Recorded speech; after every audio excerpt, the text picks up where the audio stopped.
Hello बच्चों, चलिए प्रश्न को पढ़ते हैं। 31 ओम प्रेरकीय प्रतिघात की एक कुंडली का प्रतिरोध दिया गया हमें 8 ओम है।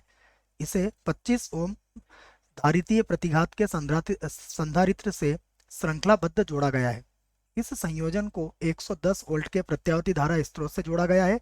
परिपथ की शक्ति गुणांक होगा। तो हमें विकल्प इसके लिए चार विकल्प दिए गए हैं, इनमें से हमें सही विकल्प बताना है। प्रश्न को हल करने से पहले हम प्रश्न के लिए लिखेंगे मुख्य अवधारणा। तो प्रश्न के लिए मुख्य अवधारणा जिसकी सहायता से हम इस प्रश्न को हल करेंगे। मुख्य अवधारणा में देखिए, हम एक सूत्र लिखने वाले हैं बच्चे, जो कि प्रश्न में हमसे पूछा भी गया है। हम बात करेंगे परिपथ के शक्ति गुणांक की। तो शक्ति गुणांक को हम किससे व्यक्त करते हैं? कॉस फाई से। और शक्ति गुणांक किसके बराबर होता है? यह बराबर होता है आर बटा जेड के, जहां जेड क्या होती है? परिपथ की प्रतिबाधा होती है। प्रतिबाधा को ज्ञात करने के लिए भी सूत्र होता है, ये भी मैं लिख देता हूँ। ठीक है, यह सूत्र कुछ इस प्रकार से होगा बच्चों, यहाँ थोड़ी जगह कम है, मैं यहाँ से लिख देता हूँ इसको। Z बराबर का जो सूत्र होता है वो होता है आर का वर्ग प्लस एक्स एल का माइनस एक्स सी और पूरे की घात 2।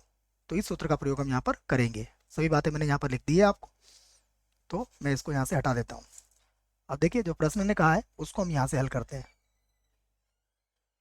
तो प्रश्न ने हमसे क्या कहा है? देखिए, सबसे पहले ये हमारे पास एक कुंडली है, इसमें आपको एक सेल दिया गया है। ये कितना है? 31 ओम। ठीक है, और उसके बाद इसमें आपको प्रतिरोध भी दिया गया है 8 ओम। उसके बाद देखें तो इसमें हमें एक संधारित्र जोड़ा गया है, जैसा कि प्रश्न में कहा गया है। और इसका प्रतिघात हमें कितना दिया गया है, जिसको हम किससे व्यक्त करेंगे? एक्स सी से। तो एक्स सी का मान हमें कितना दिया गया है यहाँ पर? ये दिया गया है 25 ओम। 25 ओम, ठीक है ना, कुछ इस प्रकार से बात कही गई है। और इस पूरे को हमने क्या करा बच्चों, जैसा कि प्रश्न ने कहा है, इसको 110 वोल्ट के प्रत्यावर्ती धारा स्रोत से जोड़ा गया है। ठीक है, तो यहाँ पर मान लीजिए हमारे पास ये प्रत्यावर्ती धारा स्रोत लगा दिया हमने।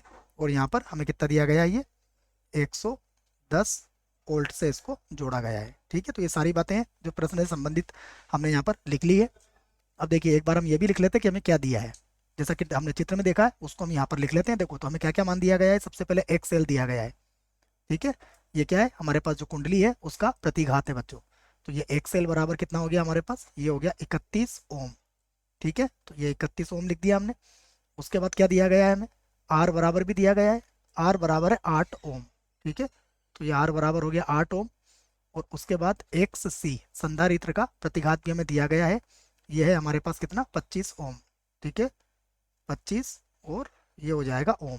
ठीक है, अब यहाँ से हम क्या करते हैं, जो प्रश्न ने पूछा है उसे ज्ञात कर लेते हैं। तो हम लिख लेते हैं कि हम जानते हैं जानते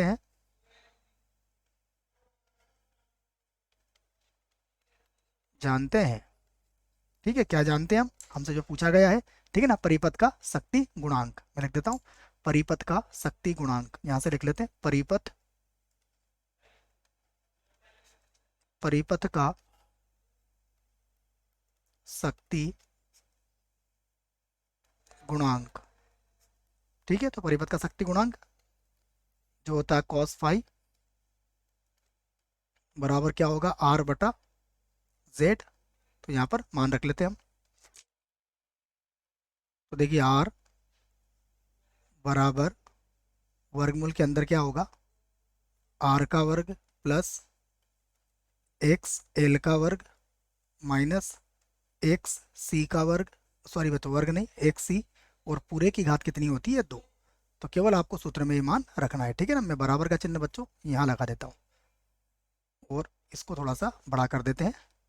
अब केवल सूत्र में मान रखना है और हमारा उत्तर आ जाएगा। ठीक है, तो देखिए, सबसे पहले आर का मान कितना दिया गया हमें? 8। फिर वर्गमूल के अंदर, फिर ये हो जाएगा 8 का वर्ग। तो 8 का वर्ग लिख दिया मैंने, प्लस एक्सएल कितना दिया गया है? 31। ठीक है ना, एक बार और देख लेते हैं। एक्सएल हमारा कितना? 31 ओम है। तो 31 माइनस 25 ओम और इसकी घात कितनी हो जाएगी? 2 बराबर ये हो गया 8 बटा वर्गमूल के अंदर देखिए 8 का वर्ग कितना होगा 64, और इधर 31 में से 25 गया तो 6 का वर्ग कितना होता है 36, तो बराबर ये हो गया आपके पास 8 और बटा कितना हो जाएगा 10। ठीक है, तो ये मिल जाएगा आपको अगर आप इसको 0.8, तो 0.8 हमारा उत्तर आ जाएगा, जो कि परिपथ का शक्ति गुणांक होगा। विकल्प देखते हैं कौन सा विकल्प हमारा सही है। तो विकल्प की बात करें तो देखिए ये तो गलत होगा, ये भी गलत होगा, ये विकल्प हमारा बिल्कुल सही है इस प्रश्न के लिए, ये विकल्प भी गलत होगा। आशा करता हूँ बच्चों प्रश्न का उत्तर समझ में आया होगा। धन्यवाद।